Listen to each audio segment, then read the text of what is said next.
A graça de Deus. Esse é o tema do nosso devocional dessa semana. Bom dia, graça e paz. O nosso devocional hoje é baseado em 2 Samuel, capítulo 9, porque eu preguei sobre isso aqui na nossa igreja na quinta-feira e a gente vai então desenvolver aí esse assunto. Quem é da minha igreja aqui, da nossa igreja, sabe o que eu preguei, mas vocês sabem, né, que aqui a gente sempre fala coisa diferente, porque eu tomo aqui como ponto de partida a história e a gente vai falando um monte de coisas aí. Então vamos lá, já vou ler aqui um versículozinho, mas o contexto aqui é o seguinte: Davi já está completamente estabelecido no seu reino e ele então decide fazer um ato de bondade para com os descendentes de Saul. Saul, seu inimigo. Vamos ler. 2 Samuel 9:1. Então Davi perguntou: ainda resta alguém da família de Saul para que eu possa fazer o bem por amor de Jonatas? Isso aqui é o exemplo clássico do que é graça de Deus. O que é graça de Deus? O que significa graça de Deus? A graça de Deus é o favor imerecido. Como assim? Nós não merecemos, mas recebemos. Como, por exemplo, a nossa salvação. Paulo usa a seguinte figura para retratar o modo que Deus nos salvou. Lá em Romanos ele diz assim: o homem que trabalha, o seu salário não é considerado favor, é dívida. Mas aqueles que não trabalham, mas creem, aí é outra coisa. Uma pessoa que não trabalhou, mas chega no final do mês e fala: eu quero receber. Não por conta do que eu fiz, mas porque eu creio que Jesus trabalhou no meu lugar. Esse é um exemplo do que é a graça. Isso é a graça. Nós recebemos no final do mês, mesmo sem ter feito nada. Pelo contrário, fizemos até coisas ruins. Não é que nós não trabalhamos, nós trabalhamos de maneira negativa. E isso é, então, a definição clássica do que é a graça, do favor de Deus. A gente vê isso em toda a história de Israel. Por que Israel se manteve de pé? Graça. A gente lê a história de Israel e várias vezes Deus diz assim: vocês se tornaram piores do que os ímpios. E se eles se tornaram piores do que os ímpios, por que então eles se mantiveram de pé? Qual a explicação? Por que os judeus se mantiveram de pé se eles se tornaram piores? Só tem uma explicação: graça de Deus. Nesse sentido, o Mefibosete, ele é um tipo de nós. Mefibosete, ele era filho de Jonatas, ou seja, descendente de Saul. E ele, em primeiro lugar, ele foi vítima de uma tragédia. Na fuga, no dia em que o seu avô e seu pai morreram, uma dinastia foi embora. Então, o que acontecia? Via de regra, eles matavam todo o rei que tomava conta, tomava o trono, matava todos os descendentes. Sabendo disso, a ama, a escrava que cuidava de Mefibosete, saiu correndo, desesperada. Porque era imediato, geralmente era assim, matava o pai, matava o rei, que era o pai, e aí iam matando todos os filhos, os herdeiros, que seriam possíveis sucessores ao trono. Por isso, a ama saiu correndo, ele caiu e ele se quebrou. Ele quebrou as pernas. Quer dizer, a gente não sabe exatamente a lesão, mas ele ficou aleijado de ambos os pés. E foi morar em um lugar chamado Lodebar. A expressão Lodebar significa sem pasto. É óbvio que eles deram esse nome porque era a circunstância, era a descrição geográfica daquela cidade. Ou seja, era um lugar, então, que tudo indica, seco. Era um lugar que, principalmente naquela época em que a vida econômica era basicamente agricultura. Era um trabalho com a pecuária também, vai. Um lugar desse, quem iria para lá? Só alguém que está fugindo. Nesse sentido, o Mefibosete é um símbolo de cada um de nós. Quebrados e estamos fugindo de Deus, porque ele estava fugindo de Davi.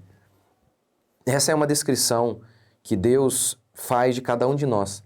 E nesse sentido, é uma descrição de cada um de nós, dos nossos filhos também. Eu sou pastor, né, eu tenho 43 anos. Oh, meu Deus! Eu tenho 43 anos e trabalho como pastor há 22. E uma das coisas que mais pega no coração da gente, eu como pastor, é quando a gente aconselha pais que os filhos estão passando algum momento difícil, e principalmente filhos criados na igreja. Sempre é tão difícil, não? Criados ali com a gente na igreja e tal, desde pequenininho, e às vezes os filhos dando umas derrapadas aí na vida. E nessa hora eu me lembro tanto disso, de quanto que a Escritura declara: nós somos maus mesmo.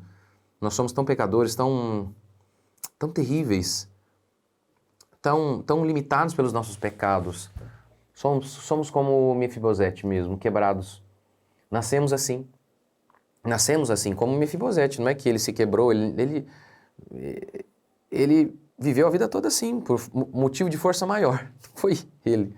Nós também nascemos assim, aleijados, incapazes intelectualmente, incapazes moralmente. E com uma revolta profunda contra o nosso Criador.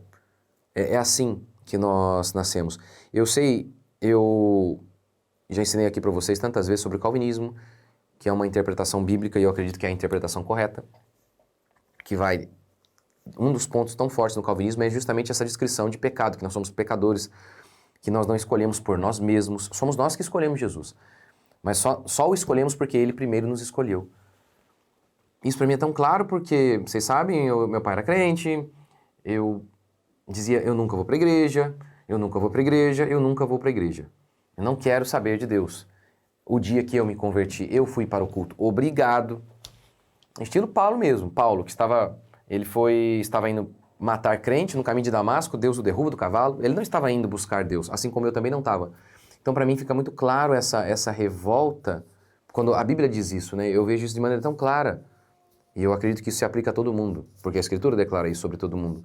Uma revolta, essa fuga, como Mefibosete aqui é um tipo, então, de nós, que ele foge do rei, que é Davi, que representa Jesus. Como que nós fugimos também de Deus?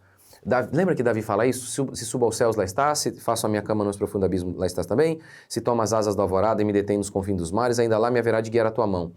Se eu digo, as trevas com efeito me encobrirão, até as próprias trevas não te serão escuras. Ou seja, não tem um lugar nesse mundo que eu possa me esconder de Deus. No norte, no sul, no leste ao oeste, ou nem nas trevas. Não há um lugar que o Senhor não esteja. Até onde há o mal, não há nada que o Senhor não esteja. Não há nenhum lugar, nenhuma circunstância, nenhum ser humano. O Senhor enche todo o mundo. Mas ainda assim, nós como Adão, pensamos que podemos esconder de Deus, fugir de Deus. E fazemos isso de tantas maneiras, inventando nomes bonitos para os nossos pecados. Nós culpamos os nossos pais. Eu faço isso porque meu pai, no dia 6 de 1654, ele falou aquilo. Mentira. Mentira. Tudo isso é mentira. Tudo isso é Adão mentindo. É o velho Adão dizendo, eu pequei, mas a culpa não é minha, a mulher que tu me deste. É a nossa natureza de sempre. Essa é uma maneira que nós fugimos constantemente de Deus. Inventamos as desculpas mais esfarrapadas. Não vou para a igreja. Por quê? Porque o pastor ladrão, médicos são ladrões, tem um monte de médico ladrão, tem um monte de engenheiro ladrão, tem um monte de mecânico ladrão. E nem por isso você deixa de ir ao médico. Você rejeita os maus médicos e procura um bom médico. Mas o que a gente fez em relação a Deus? Em relação a tudo mais, a gente soube fazer a separação. Tem bons médicos e médicos ruins. Tem mecânicos ruins e bons mecânicos. Poucos mecânicos. Mas a gente não desiste da medicina, a gente não desiste da mecânica. Não, a gente procura. Mas em relação à igreja, em relação a Deus, aí, uma besteirinha que o pastor falou um dia, aí não presta mais, não volto mais aqui na igreja. Não volto mais aqui, não volto mais. Eu já contei pra vocês aqui, né? Uma pessoa um dia reclamou porque eu falei que eu comia castanha. Esse pastor tá nos roubando. Não pode comer castanha num país desse, porque castanha é muito caro. Ai, meu Deus. As desculpas são as mais esfarrapadas. Isso é só uma maneira de fugir de Deus. Nós não... Talvez você tá me ouvindo aqui agora e você tá fazendo isso. Talvez você tá fazendo. Ou, se você não fez agora, não está fazendo agora, você não fez algum dia já? Você já não fez isso? Você não fugiu de Deus? Não deu as desculpas mais esfarrapadas para não segui-lo? E no final, não era apenas o nosso pecado? Era, claro que era. Como nesse caso aqui. Mefibosete fugiu de Davi. E Davi retribuiu com amor. Eu quero fazer bondade para com os da casa de Saul. Mesmo sendo eles meus inimigos. Porque a Bíblia declara que nós nos tornamos inimigos de Deus. Assim como a casa de Saul era inimiga de Davi. E ele se mostrou favorável à casa de Saul. Assim como Deus fez conosco. Ele se mostrou favorável a cada um de nós. Mesmo sendo nós pecadores. Isso é a graça. É o favor imerecido. Deus se tornou favorável a nós, mesmo que não tenhamos mérito algum. Por quê? As pessoas não acreditam nisso, não? Que Deus se tornou favorável. Não, mas eu tive que ter feito alguma coisa de bom. Não, nada. Nada. Zero. Até o fato de você aceitar, você aceitou. Mas você só aceitou porque primeiro ele te quebrantou. Porque ele não quebrantou o outro, ele quebrantou você, porque você é eleito. Ele escolheu você antes da fundação do mundo. Elegeu você e tirou você assim, ó. Esse aqui é meu. Mas por quê? Ele tirou você, ele olhou e falou, esse é especial. Não. Não, não, não. Deus não escolheu você por você ser especial. É porque ele te escolheu que você se tornou especial. É diferente. Você era comum, igual aos outros. Totalmente igual aos outros. Quebrado, fugitivo, igual aos outros. Pecador igual aos outros. Mas é o efeito de Deus sobre você que te tornou diferente. Deus não te escolheu porque você era diferente. Mas ao infundir graça em você, aí você se tornou diferente. E isso não tem... A gente não sabe explicar por quê. Por que Deus me escolheu se todos eram iguais? É um dos mistérios. Mas eu não quero nem saber. Eu tô feliz que eu fui eleito. Você também não? Eu tô feliz, eu tô... Igual quando as pessoas falam, eles ficam fazendo... Quando a gente fala sobre isso, eles falam... mas... fazer o quê? Eu não fui eleito, né? Eu falei, então, você nem queria mesmo. Você tá reclamando do quê? Você não foi. Agora nós fomos. O que a gente pode fazer? Ele nos elegeu antes da fundação do mundo. Antes de existir o cosmos, ele já tinha nos visto, substância ainda informe, ou seja, nós nem éramos matéria, estávamos no coração de Deus. Deus já havia nos visto e determinado os nossos dias, quando nenhum deles havia ainda. É por isso que nós estamos aqui. Como diz Lamentações, por conta das misericórdias de Deus é que nós não somos consumidos. Vamos orar. Senhor Deus e Pai, te agradecemos por mais um dia, mais uma semana que começa debaixo da Tua graça, do Teu favor e da Tua bondade. Pedimos perdão pelos nossos pecados. Pedimos, ó Deus, que a Tua mão soberana esteja sobre nós mais uma vez. Ó Deus, sê conosco, guarde-nos. Aquele que está me ouvindo aqui agora, me assistindo, que está fugindo do Senhor, quebrante-o. Quebrante-o. Deus, o Senhor é bom e a sua misericórdia dura para sempre. Sê misericordioso conosco mais uma vez. Em relação aos nossos pecados, às nossas fraquezas, ó Deus, tem misericórdia. Nos ajude, nos instrua, nos transforme, pois precisamos de Ti. Precisamos da Tua graça e do Teu favor. Sê conosco, Deus vivo e todo-poderoso. Abençoe, Pai, nossas vidas. Conceda-nos, ó Pai, o Teu amor a cada manhã, onde estivermos, que o Teu cuidado esteja conosco. Que o Teu favor esteja sobre nós. Não merecemos, mas estamos aqui pedindo. Abençoe-nos, nos guarde, nos livre. Quebranta o coração de nossos parentes que ainda não se converteram. Quebrante o nosso. E nos abençoe, Pai, porque sem o Senhor não podemos fazer coisa alguma. Que a mão do Senhor esteja sobre nós, que o cuidado do Senhor esteja sobre nós. Nós oramos e te pedimos em nome de Jesus. Amém. Gente, lembrando, ainda tem vaga a minha caravana para esse ano, porque algumas pessoas pediram para migrar para a caravana do ano que vem. Ano que vem a gente vai de novo, hein?